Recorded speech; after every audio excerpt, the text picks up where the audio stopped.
verse was very important, that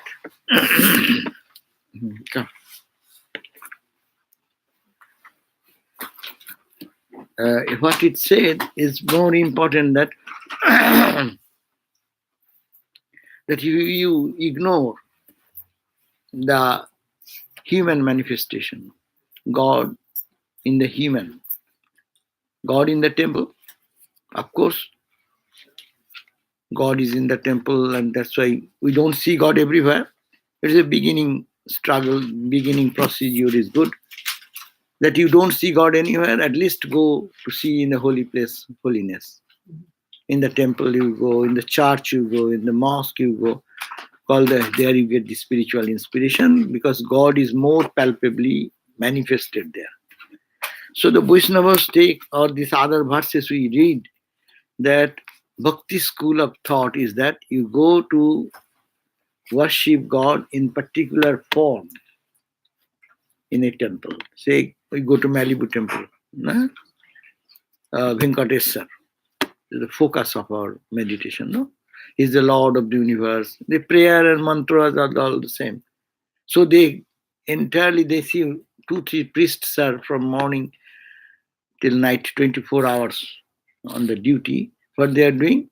They are washing the Lord, washing his feet, then decorating with flowers, incense, and offering flowers, incense, fruits, and all these things, day and night, waving the lamp and all this. So it is, and continuously going on. Their focus is God is here, and I'm praying to God and serving Him. So it's my spiritual growth. That's one thing. But modern age, Ramakrishna Vivekananda brought this idea that you worship God in the temple, wonderful. But you are also to be careful to worship in the hungry, in the helpless, those who are homeless, those who are deprived of education, those who are deprived of health, those who are deprived of any need. Those are who? They are not ordinary man or woman, but God in man, God in woman, or my beloved Lord in the woman, in that man, in that homeless, in that ignorant boy or girl in the school. God in every form. So this verse was very important, and I think it's a cream of our ideas as we work in our Ramakrishna orders, that you worship aham sarveshu bhuteshu. The verse number on the page, we have read that 237 on page, that I, at the bottom of the page, mere ritualistic worship without service of God in man is here described by Kapila. Without service of God in man is, that means you pay attention to that. As Christ said, that you fed me when I was hungry. You clothed me when I was naked. No? So it's God, God, God. So see God there, see God here. Then it becomes a practical reality. Otherwise, it becomes a theoretical knowledge. God is there and you are thinking that way. But your whole life should be transformed. So this verse is very important. The basic philosophy of our life has been mentioned. Ye, I am in every being, aham sarveshu bhuteshu, in all living being. I am bhuta atma avastito sada. I'm the atma of the essential nature of consciousness and bliss. And people tam avgayo, ignoring that, man, that me who reside in every heart, marta, the mortal, kurute archa vidammanam, keeping them aside. They worship only God in the my archa. Archa means that image through which I manifest myself. Without paying attention to these living gods, those who pay attention only to that, they are my ignoring me. If you ignore, don't ignore. You accept the presence of the divine in others also, in human personalities. Who is this? appearing before us as a human being, as it is my beloved Lord or God. God is manifested in Sarva Bhutesu, in all living beings. It may be behavior-wise, it will be different. You may not have to bow down to a person who is very bad natured person. Bad natured person is that nature is the mind. Their mind is covered with cloud. But you have to believe God is there also. God in the form of ignorant, God in the form of a sinful person or a holy person. But God is there. That's why he is holy or unholy. No. So without recognizing that, those who are worshipping me in the temple only, ignoring my presence in the other beings, the Kurute Archa Virambanam, they are abide in all beings at their inmost self without recognizing that. The mere worship in me capital, on page 38, worship me capital in images is only a semblance of worship. That means you are making a fake worship. You are offering mantra, chanting flowers and doing things. It's good. But it's just a show of your worship. You are not getting the benefit of your devotion because you are not seeing me.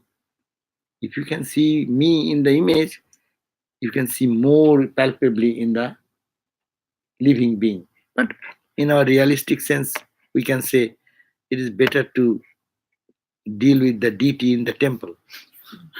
Very difficult to deal with human personalities. Though you think he is God, he is a devil. He can create your life hell. But who is creating your life in hell? Not God. God covered in the human mask. But God is there. That's why the human mask is behaving. So you have to feel the presence of God, and you can say, "Oh Lord, you are Ramakrishna. Oh Mother, you are in the prostitute. You are in the good man. You are in the holy man. You are a non-holy man." Because he sees that oneness behind. That is the point. And also when she goes to temple, she feels the living presence of Mother, tangible presence. No, there is the purest manifestation. Here is some impure manifestation. But there is a full bulb of 1,000-watt bulb is full without any cover. The same 1,000-watt bulb covered with dust, very deep covering of glass. Such a glass that nothing comes out. No light comes out. Like a darkness comes out. Then that we call evil, that we call bad, that we call negative. No. But light is there. That's why today who is a sinner can turn into saint. Not that she is born sinner, he will remain or she will remain. No. It is the covering of the mind, clouded mind, giving the wrong message and conception. And that's why it is appearing like this. So you see, that's why how we can reach that oneness, God in everywhere. So every day to practice, when you go to shrine, feel the presence there. At the same time, when you come out, even in good or bad, only to mentally say, "You are there, O Lord, also. You are also there. You are also there." To present. Otherwise, as conscious entity, everything is pulsating with consciousness. If there is no consciousness behind, everything is dead and is like matter, jada. That's why even the matter, modern science says there is energy. But what is that energy behind that energy? Here also, go one step down. So our Upanishad says, pranasya prana. Pranam is the energy. Vital energy. This is the vital energy, prana. But what is the power behind this vital energy? How this mechanism is going on? What is the support system of that? So you have to see that is everywhere. So seeing that, then perfect worship is that you see the worship in the worship hall, in temple and in holy places, but also in the personalities, all human personalities manifested in the human body. It is the abode of God. It is the real temple of God. It's called the human tabernacle. No, it is called the human tabernacle. So this is the idea Bhagavat is saying, and that is the idea Ramakrishna mission, what Swami Vivekananda got from Ramakrishna. Shiva Jnane Jiva Seva. Serve the Jiva, individual people. Throughout our life we are doing that. Grudgingly we do, angrily we do, frustrated we do, or joyfully we do. But we are doing this. You have to serve. This world is such, it will demand it to force you to do something. You don't like, but it will force you. You don't want to cook, but our Swamiji will say, could you please cook? Then what will you do? Okay. Or if you are very willing to cook, then they will also push on. Cook. But if one does with proper attitude, that it is my service, and how I am giving this service? I am serving God, who is in the temple. And God is in the people who are eating. So this is how it transforms a person immediately to direct contact with God. So every person is eating that food is God is getting pleased. So what an idea of spirituality. That's why we have our schools, in Christian Catholic organizations and all the charitable institutions. They have charitable institutions, but Vedanta does not accept charity. It is a service. It's an offer. It's an honor. You are fortunate to serve someone. Charity means I have money, I give you $10. That's my charity, out of compassion. How do we serve God in the wicked? Wicked, by giving a beating.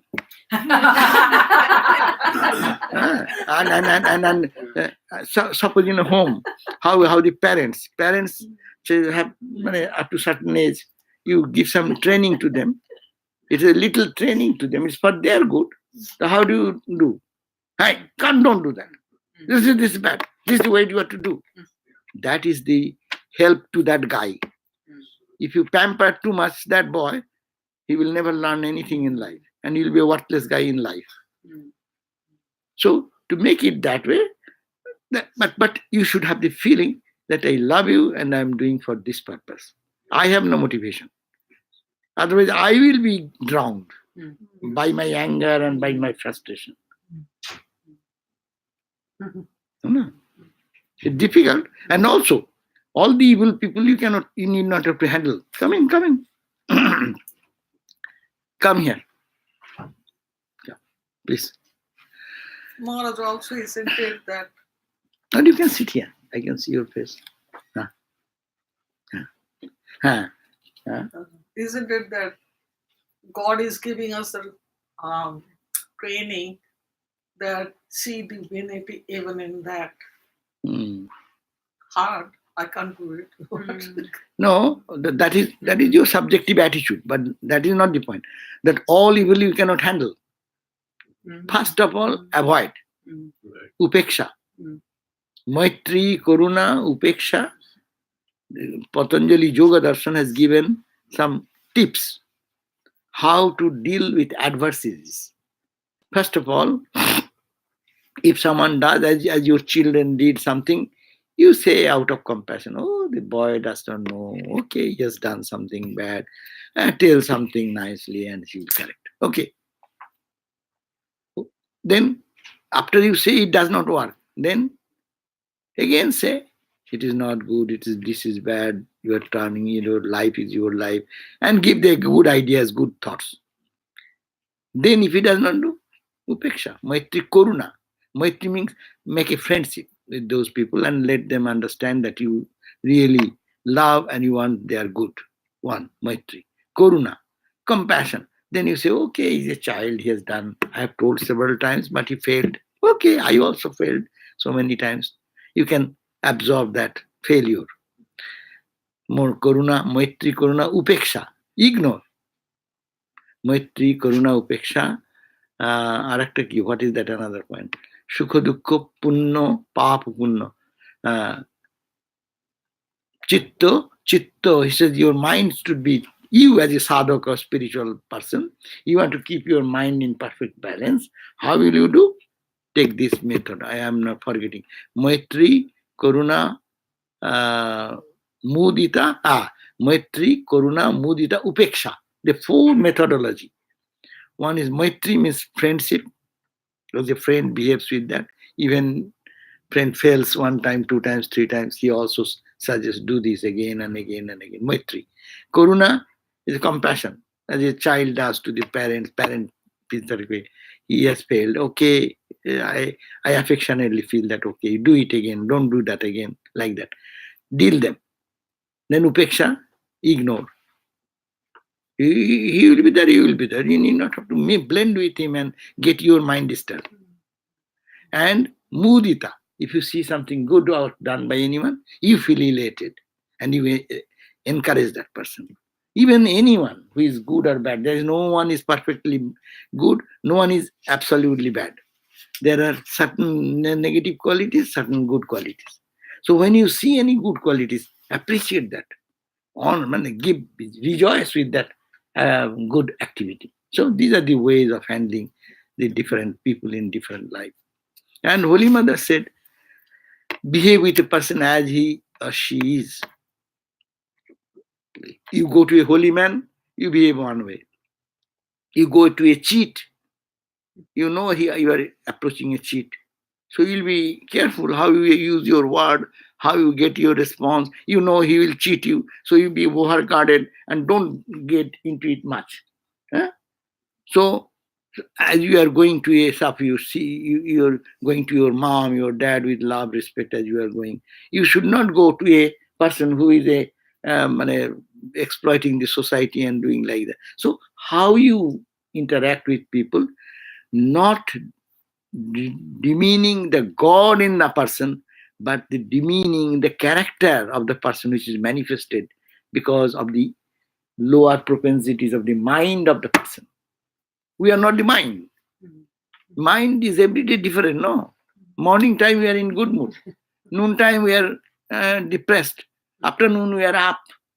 So this is the condition of the mind. You cannot say one's mind is constant like that. Only Brahmagyanis, knowers of truth, who are established in knowledge, their mind flows in the same level. But for our mind, it is ups and downs, ups and downs. So don't pay much attention. More, it is the nature of the mind. It will be now crying, it will be now smiling, it will be now.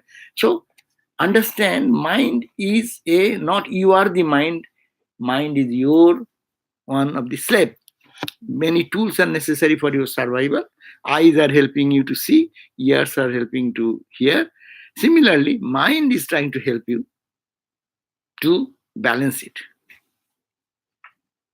So Swami, I was reading Vivekananda not long ago, and he said, turn your back on evil.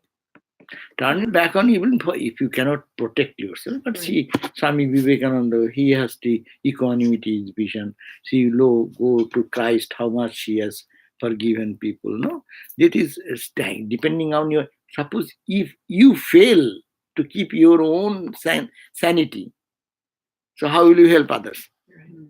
Yeah. Depending on your capacity. Otherwise, yes, Baba, you stay your way. My way is my way. Have to do that. I took that to mean turn your back on that part of that bad of that person or that situation, not the total one. Yeah. And that is also, as I said, everywhere there is the divine. Divine is covered with so much coatings. That's a very simple example. No, we look so different with changing our dress. You go for a party dress, one dress. You go to the church, that's a church dress. You see, you look so different. You go for meditation with this shawl in your covering and with a meditation. You look different. The same person, you are so different in different places. No, you are going to marriage ceremony or something like, you have to dress differently. You are the same person. So similarly, our mind is the thing which is actually covering the inner spirituality. So whom we respect, whose mind is pure, we call the holy people. We call the godly people. No? And we are ordinary people. Our mind is clouded. Sometimes cloud goes away. Sometimes sweetness comes. Sometimes anger comes. Frustration comes. So this is the way. But how to change that attitude? To look at the positive side. Who God is there. God is there. And if I don't need, why to get involved into it? Let me be a witness. Let me detach. Let me detach. Because the world does not change. You cannot change anybody. You cannot change yourself. Look at that. How much we are all struggling to be spiritual. Years after years after years. Some say, I am now 50 years, I have got mantra.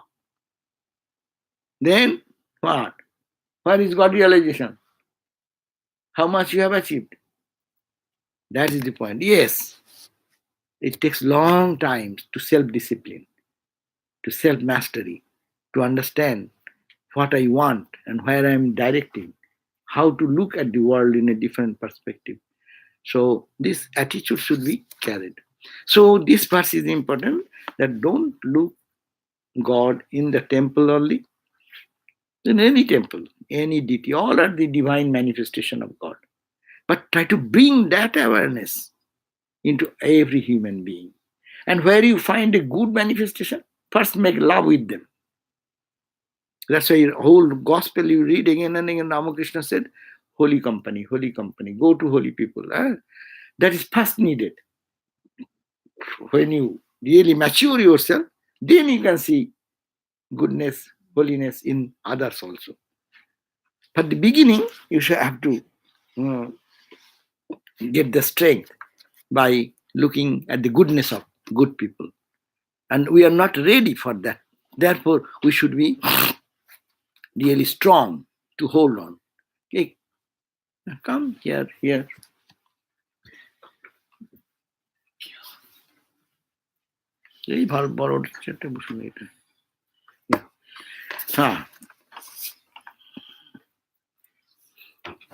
So she says, if one disregards me means again, me means God himself. M capital, not the M small. If one disregards me, present in all as their soul and Lord, and offers worship to images, such worship is an ineffective as sacrificial offering made in ashes. No?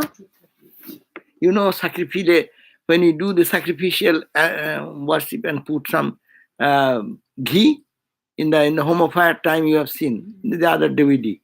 We don't put, when the fire is gone, only ashes are there, we don't put the ghee, Om Swaha. But when you do, when the flame,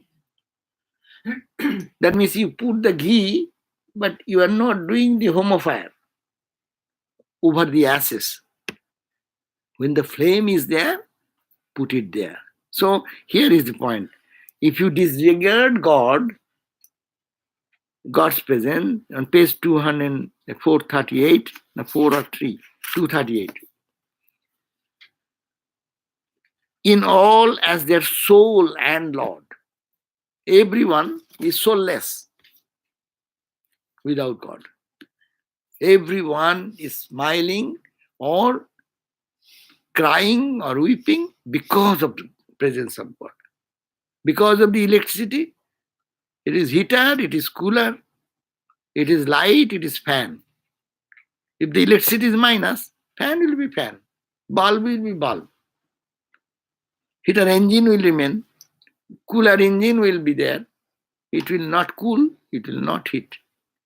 So all the good, bad qualities in us, this is our mind, the instrument, the machine through which the energy is being transmitted.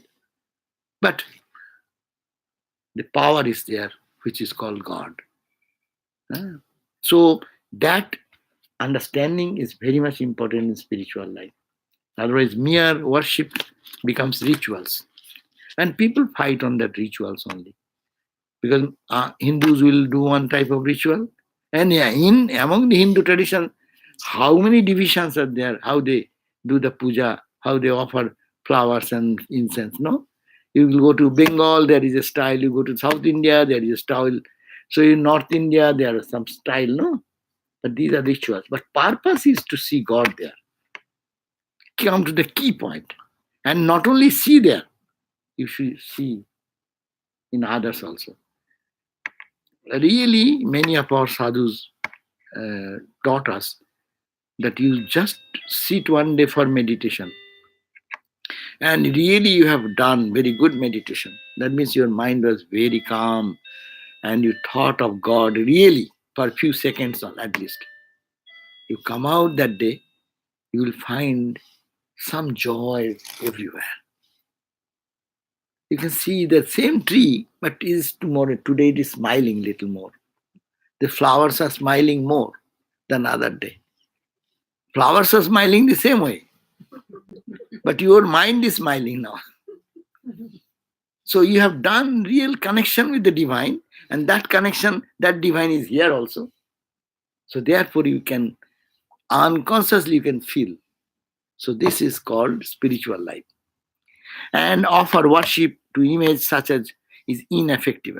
A man who thus makes a clear-cut difference between worship and his worldly activities and lives a purely egocentric life will be inimical to other beings and be thus persecuting me. Those who are selfish people, those who are mean people, what they do? That could not make this clear-cut distinction that God is everywhere. But he says God is only here and there is all devils, no? So they cannot make a balance. That's why Vedanta is very important. Many of us make a mistake. Vedanta is not theory. Vedanta is not God pure, God is Satchidananda. God Satchidananda is everywhere. I do not see, it is my fault. My mind is unclear. So that's why Hinduism teaches us japa, do japa, repeat the mantra, pray to God, chant the hymns. All the spiritual practices which has been directed only to clean the mind, clean the mind, clean the mind. Otherwise, it is the egocentric life. I understand. This is my way. And thus, thus persecuting me who resides in them. So, therefore, they behave in such a way, torture other people, and that's a persecution. You are not persecuting anybody. You are persecuting God in the person. That's spirit. That is the spirit. Such a person never attains to peace. This type of people, if one wants to reach peace, they cannot reach that. If a man disregards and persecutes fellow beings, see that. If a man disregards and persecutes fellow beings, but worships me in image with numerous rituals and rituals offering, I am not at all pleased with him by such worship. It is a clear-cut statement of Krishna, Sri Krishna, in the Bhagavata, that if you become such mean, unkind, and you dare to torture others by giving any sort of suffering and pain, so what happens? I, the Lord, am not at all pleased with that type of worship. You are offering flower in the temple, and your character is just opposite when you come out. You can't see any holiness in anyone. God says, I don't like this type of devotee. That means it should be transforming your life. The society should get benefit of your spirituality. If you are a spiritual person, you should be doing good. You cannot sit quietly. You will have to give unconditionally that love which you are gathering yourself. It is not selfishness. It is selflessness. That's why Vivekananda defined spirituality is what? Spirituality is not selfishness. Selflessness is godliness. Where there is egocentric life centered around me, mine only, and not looking at anyone's good, whether one is alive or dead, whether someone is suffering. That's called Vedanta. It's a wrong Vedanta. You should see Swami Vivekananda. The suffering of the people used to cry. such a person of strong personality, man of energy and power. He used to cry when he used to feel for the sufferings of the humankind. Could not sleep whole night. And he was going to sell the whole monastery property to do the relief work in the plague of Calcutta plague. Because what is money for? This temple, what for? Sell them. We are monks. We should have to do that. So this is the spirit behind this ideology. So you are Vedanta, your life should manifest. You are a Bhakta, your bhakti should manifest here also. By your character, others will be awakened. Come here, or here. Brazilian. Aye. You find one friend. Yeah. Susanna. No, then last verse. The proper place of ritualistic worship and of service of fellow being in a scheme of integrated spiritual life is shown again here in the below. A man should, however, worship me in images along with discharging of his duties towards all beings. This is temple worship is also going on. You go to the temple, that's why it say, go to temple and cry and weep, feeling the presence of God there. Come out and see the suffering of others. If you can, try help. If you cannot, go and pray, oh Lord, please help them. So these two sides should be equally developed. That's why it says, a man should, however, worship me, the capital, in images. Because all Hindus worship photos or iconic structures made of wood or stone or something. And with discharge of his duties towards all beings. You have a responsibility. You are a householder. You have a responsibility for your family people. But forget that when you are totally intoxicated in God, that is a different thing. Ramakrishna could not do anything because his mind was not in the body itself. He was beyond body, beyond any touch of the sensation of his own needs and necessities. So, until he actually realizes my presence in himself and all in beings. So, until you reach a point that you have realized God here and in all beings, then you are a different person. Because there is no good, no bad. There is nothing to serve. On one time, Swami Shivananda, why not sit? So many chairs, why not coming? Here, come. I can't see you. Go, enter anywhere. Here. Why not you move one step? in front of Nandita. Sit down. Everyone will go. Sit. That's okay. Nandita, I can see from here. Good. So as long as a man is self-centered, please come here.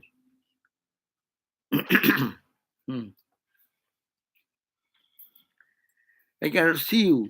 There we go again. Why not go in the last row? Right there. Yeah, anywhere. As You long cross my stuff. as a man is self-centered and makes an absolute difference between himself and others, without recognizing their unity in me, the inner pervader of them all, he will be subject to the great fear and death. You see, we are reading a bhakti book. It is not Vedanta book. But people think bhakti is something different than Vedanta. But I don't find such difference in anywhere. It is only not understanding the truth in it. Vedanta talks of unity. Bhakti is also saying, if you see me in the temple or in your place of worship, and you don't see that same divine with your own relatives and friends, or whoever you interact, then your worship is partial. You're making a separation. It is God's world. The world you have not created. This world is not created by you or me. We have our relationship. A relationship you didn't create. In your life it came. In the journey of your life it came. When you are a great student, where? How many friends came? Did you create those friends to come with you to play in the school or study in the class? You were in the college. How many college friends you are very close to them? What did they come from? You created? Or in your life's journey, God has made it coming and coming. It is all God's creation. So why you are thinking you are the boss? Why not think God is the boss? And He is the doer. And He is in everyone. And He is playing with me. That's why Rabindranath Tagore, a great poet, a Nobel laureate I quote many times. Tai tomar ananda amar pore. Oh Lord, that's why your joy is in my heart. And that's why Tai esecho niche. That's why you have come down. How? All these forms. And you have played a fair. Yes, you are just a fun going on. Amai niye melecho ei mela. This mela means this fair. In a fair place you go, so many people come, so many items come there. You meet people and talk. This mela, this is the this fair is going on. Amai niye melecho. And Amar here in my heart, there is a flow of love and feelings you have given. So it is God is playing with us. Like a movie. You go and see the movie. What you see? Someone is playing in a friend's role. Someone is a jealous role. Someone is a killing role. Someone is a protecting force. These are all, otherwise it is not play. Suppose everyone sits and starts meditating for 1 hour. So the movie cost will not go for some millions and billions. They could have saved millions and billions of dollars by making everyone, all the actors and actresses come and sit for meditation. Bas. In that there should be emotion of bad, emotion of good, and fight and love and hatred. You see, analyze all the movie stories. A little love, little killing, little sobbing, little fighting, little this, little anger, little frustration. See, few factors you need. That is all movie. Watch. I have analyzed many ways that you see any movie. What are the theme of the movie? Little love, ha ha hoo hoo hoo, and then hoo hoo hoo, cry, weep, emotions, and then anger, and then the same few things, permutation and combination in this role or that role or that. And now if you think you are all amateur friends, you have taken one role, I have taken another role, no? And when we play intensely. And when you go to the greenhouse, hey, how did I do it? How did I kill you? Did he hurt you? So this is the point. There is no one to hurt anyone. It's for fun in that higher perspective. If we can go to the background of this play, it is divine play going on, God's play. So what should be our spiritual practice? Our spiritual practice should be to take, it is God's play going on. He is in all the roles before me to make me feel that it is a play between God and His child in so many ways. So that's why it is my presence, as long as a man is self-centered, does not think of anything, me, mine, and makes an absolute difference between himself, me, and others, without not recognizing there is a unity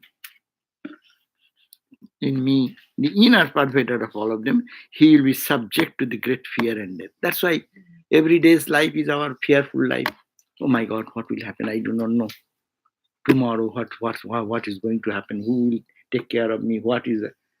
We are frightened. Why to frighten? This God's play going on. He will take care. But I, then is the problem. All my fear, all my worries, all my anxieties come when I separate myself from the divine and think I am this much. And Because of that, I cry, I weep, I die. Bereavement comes, pain comes, suffering comes. Rabindranath Tagore again says, when I separate, O Lord, I separate myself separate from you. There is bereavement, there is pain, there is suffering, there is death.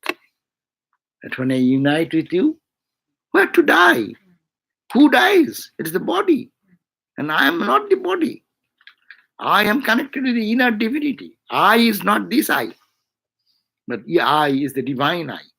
Or you can say, is my divine Lord in me. That is my me. Huh? So if that is, otherwise, we must have to be subjected to death, decay, crying, weeping, and sobbing. That is our normal standard life. It will be like that. So overcoming the differences of self-centered life, one should serve all beings with gift, honor, and love, with the recognition that such service is really being done to me, the capital, to me, who resides in all beings as their innermost soul. So I, as big me, or Krishna, or Rama, or Christ, or Buddha, reside in every being. And forgetting their little egocentric personality, they try to see this, then they are actually serving me, they're actually worshipping me day and night. So this is a very great spiritual education. Why we don't progress spiritually, We limit our spirituality in going to church or temple or listening some bhajan and singing, but don't saturate ourselves in such a way with that thought, that divinity, that it spreads from here to others. And there is divinity. We do not see. Christ used to see. Buddha used to see. Holy Mother used to see everywhere their own child. She didn't see the other side of it so much because her mind is, we see through the lens of our eyeglass, this lens. If it is defective, it will give a defective picture of the thing. If it is correct, it will read. Suppose your power has changed and you have not changed the eyeglass. Now you know how to read. How do you read? How difficult is that? See, that is the point. You have to change this eyeglass. And when it becomes transparent, you see then divine. It has been tested and verified by saints and saints and saints. Mirabai loved her beloved Krishna. And when she was given the poison to drink, she knew that it is poison, but she didn't feel angry with her husband who has sent the poison to drink, Rana. And then she took the name of Krishna and drank. Nothing happened to her. She didn't take it as a poison. She took it as the Lord's presentation. Lord has brought me for my good. Even that thing can happen. It is called the miracle. These miracles can happen in life. And in our life, we have some miracles now and then to prove that it is the Lord is the factor. And so long we live with our egocentric life, and that's why it is called in spiritual life, too much planning is bad. Too much planning. You can plan because you have the energy God has given you, but too much day and night planning and planning and planning. So that gives you egocentric life. Give that planning. After your planning, submit it to the Lord. This is my plan, oh Lord. Now you correct and edit and give it back and direct me. That's all. I will move in that direction. There's nothing wrong. We always do that. We make our plan and send it to our boss for approval, But in our life, we don't get approval from anyone. I plan, I think, I this, and I go. And good comes, I feel the greatness. If bad comes, I suffer. But if you get an approval from him, just submit it to him. Say, I know you don't talk to me, but I'm submitting it to you. But you guide me. That means you have some faith that he is there. He's listening to you. He will check on it. So that faith itself will act as miracle. After doing that, if bad comes, you say, what can I do? Good comes, that's good. Bad comes, bad, that's okay. So this gives the freedom. So fearlessness comes when our egocentric perspective changes into God-centric perspective. Maharaj, if Lord is living here, then why Lord discriminates between you and him and He him? does not discriminate. And because somebody is bad, No, doing bad work, that is and no, another no. person is Yeah, doing good work. that is a very common question. But there. So you are driving in the freeway, and you are speeding, and you did something what is not lawful. A police cop comes and catches you and gives a citation. God, the the American government is punishing you? No, it is a rule. When he has created this universe, created with certain regulations. If you abide by that, you will be praised. Even you get a good praise when there is no, you have a good track record that in your life you have not done any accident. No, you get a praise. And then someone does so many mistakes and get the notice, and sometimes license is withdrawn.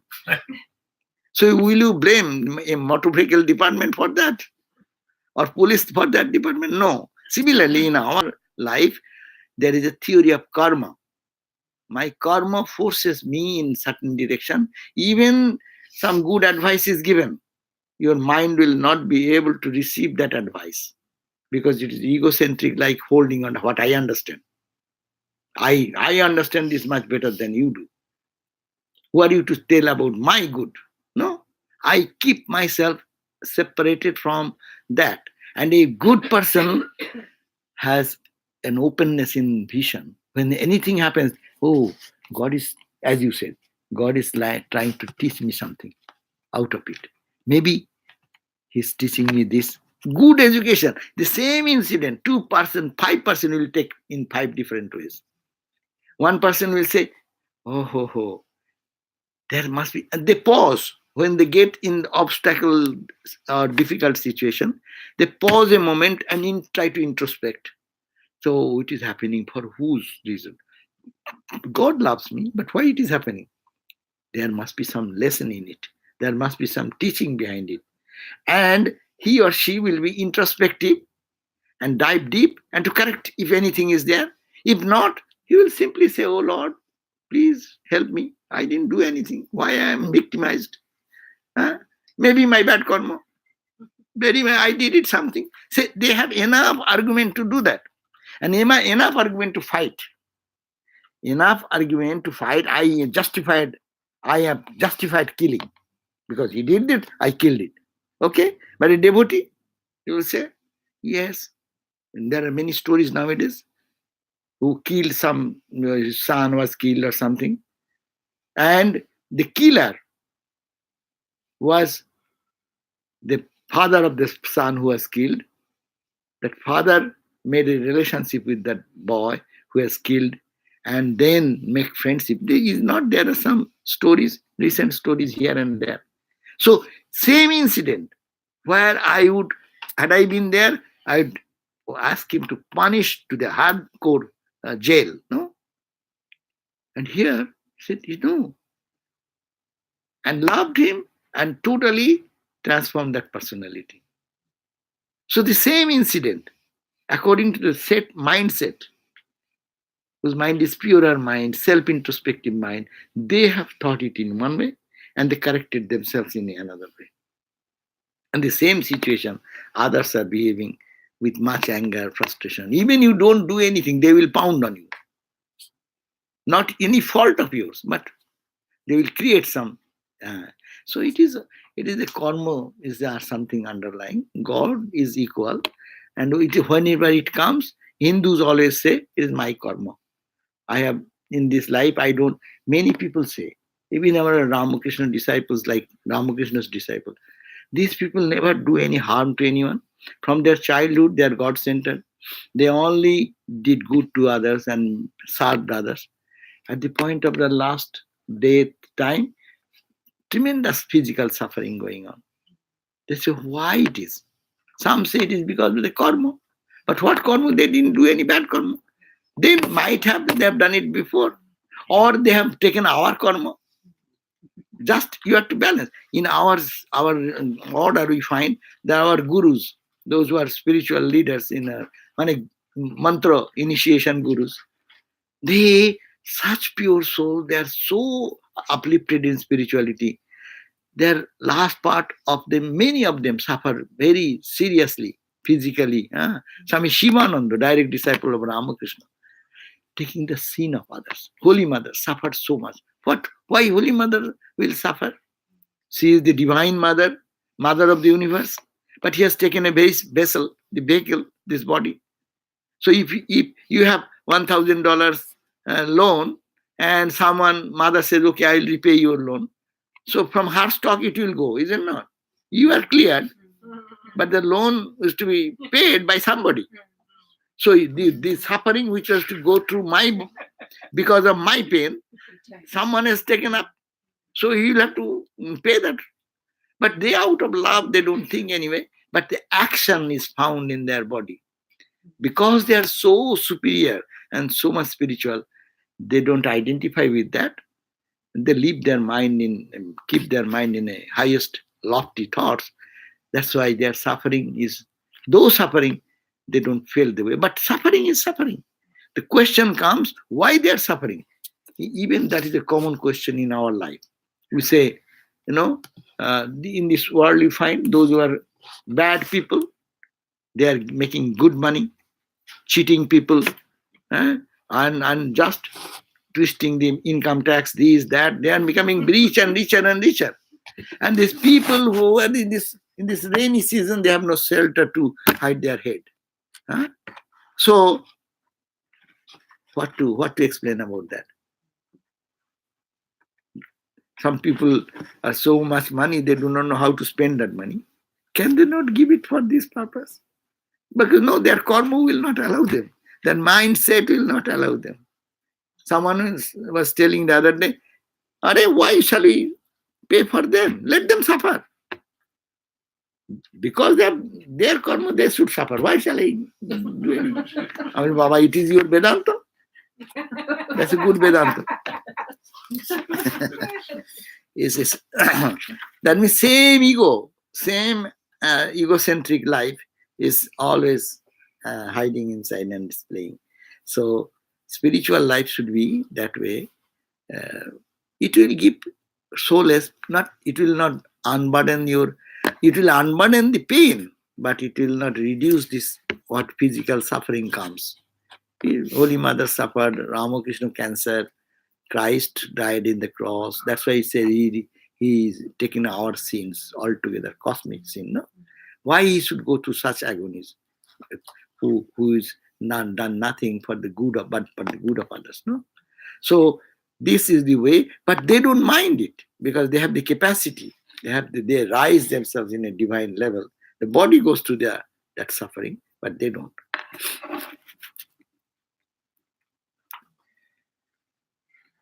So, any question? Almost we are done. 2 minutes are there. Then next chapter will be Bandhana or salutation. That we'll do the next week. We can read this introduction. Then the book will be over. Then we will read the chapter 10, Dasya and Servant attitude. Is also smaller chapter. And that will maybe. So introduction of the next chapter says Bandhana or salutation. Bandhana is the sixth of the devotional disciplines, which form the subject matter of this section. Means Bandhana means praise, salutation. Bandhana means salutation or praise or bowing down in devotional attitude. Bow down our head in devotional attitude, that is called Bandhana. Like several of the earlier disciplines, this too is possible in a literal sense only before divine images. We do that in the evening prayer. We are singing, as she said, Khandana bhava bandhana jagabandhana bondi tomai jagabandhana. A bandhana was. You are the bandhana, you are the adorable entity of the whole universe. I adore you. I prostrate before you. I salute you. I show my love and respect there. Like several other disciplines, this too is possible in a literal sense only before God or divine images. It is, however, practiced by Muslims and Christians also by kneeling down, even without the use of an image. That's why Muslims can do their prayers in any place. Jewish people also. I saw in the airport, Orthodox Jewish family. I saw all the children, the whole family. They could not do it maybe in the home to come to catch the plane, but in the platform itself, they're all doing their prayer. But where is the image? Image is every direction, no, for them. Muslims think God is everywhere. Hindus also think God is everywhere. But when you go to the temple, they prostrate towards the temple. Catholic people, where their cross is there, that direction. So there's the image or icon, and think that that is the palpable presence of God there. So perhaps when they do so, they imagine that God is before them. Naturally, when they pray, they don't just put their head in the ground and thinking there is nothing in the void, they are doing saluting their head. But they feel the presence is here of God, I am saluting. No? And kneeling down, that is also the same practice. Hindus do vandanam by bending low with folded hand or by prostration. Hindus do lay flat, prostration, or like this, bend. In ritualistic worship, prostration is also done at the beginning and at the end of the worship. That you see.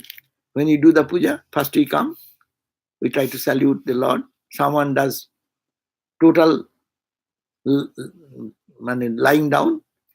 At the beginning, this is called 8 limbs of your body, 8 parts: forehead, nose, chin, chest, thighs, leg, all hand, like that. All 8 limbs of your body touching. I am so low, Lord, I am at your feet. That is the surrendering attitude at the beginning and at the end of the service. But bandhana is more a mere comprehensive sense in an attitude in life and consists in subordinating our ego sense to him and feeling that we all are nothing, that he is everything. When you bow down like that, you feel you are everything. I am nothing, O Lord. So that feeling should be there, not just lying down in the floor makes any spiritual practice. Anyone can do that. But when you lie down, you feel that you are lying down at the feet of the Lord. You are humbling. Your ego is being. Ramakrishna says, in a high mountain, in a high mount, the water does not accumulate in the high mount. It should be low. So if you say, I understand everything, no teacher will come to teach you. Because you know everything. So what can I teach you? Rather you can teach me. So there you cannot, with a high head, you cannot go to learn from anyone. Our Upanishad says, in early days, people used to go to a teacher as a sense of humility. They will carry some firewood on their head. Why? Guru needs homo fire. They used to have constant fire. On oblation was there. It's called there in every ashrama, they had a dhuni fire. That is 24 hours continued. No, it never, in those days, it is very easy to light anything from the dhuni fire for your cooking, for your daily needs.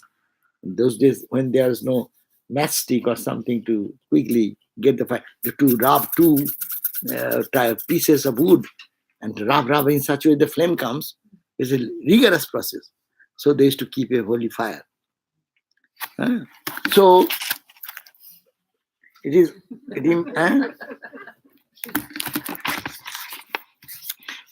but bandhana is macha. It also implies that one should have respect for all fellow beings, seeing that God resides in all.